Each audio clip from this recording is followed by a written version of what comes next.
కేంద్ర home minister Amit Shah గారు ఆంధ్రప్రదేశ్ పర్యటన సందర్భంగా అర్బన్ నక్సల్స్ని అంతమొందిస్తామని ఒక డేట్ ఫిక్స్ చేశాడు. 2026 కంతా పూర్తి చేస్తామని చెప్పేసి ఒక ప్రకటన పలుకుతా ఉన్నాడు.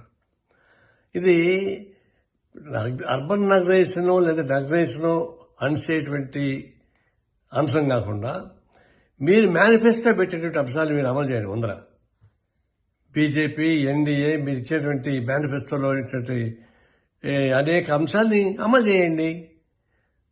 పేద సమస్య పరిష్కారం చేయండి.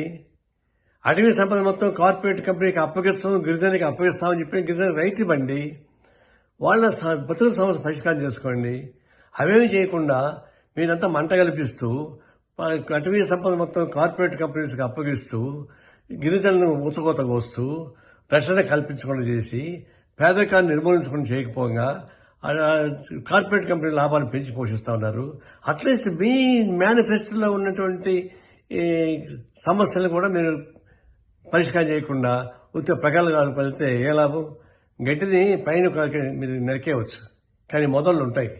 మొదల్లే అసలు వామపక్షాలు కానీ నక్సలైట్లు కానీ ఎవరైనా చేసేటువంటి సమస్యలు అవి పరిష్కారం చేయకుండా మీరు ఏ ప్రగల్భాలు వెళ్ళినా కూడా కేవలం శుష్క వాగ్దానాలు అవుతాయి తప్ప ఇంకోటి కానీ కాదు.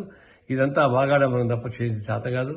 అనవసరంగా ఇట్లాంటి సమస్య పెట్టి రెచ్చగొట్టుకునే బదులు సామరస్యంగా ఉన్న సమస్యను పరిష్కారం చేసుకుంటూ భారతదేశం లౌకిక వ్యవస్థను కాపాడుకుంటూ అన్ని మతాలని కులాలను సమానంగా చూస్తూ పేదరికాన్ని నిర్మూలించే పద్ధతి చూసుకుంటూ ప్రత్యేకంగా అడవి సంపదని పరిరక్షిస్తూ అడవిలో నివసించేటువంటి గిరిజనులకు హక్కు కల్పించేటువంటి సమస్య చేస్తే అప్పుడు పరిష్కారం. లేకపోతే ఇట్లాంటివంతా ఊకదంపడు ఉపన్యాసాలు, ఇట్లాంటి ఎర్రజెండా ముందు అనేక మంది హోమ్ మినిస్టర్లు వచ్చిపోయారు, అనేక ప్రధానమంత్రులు వచ్చిపోయారు. వాళ్ళు ఏం చేయలేకపోయారు.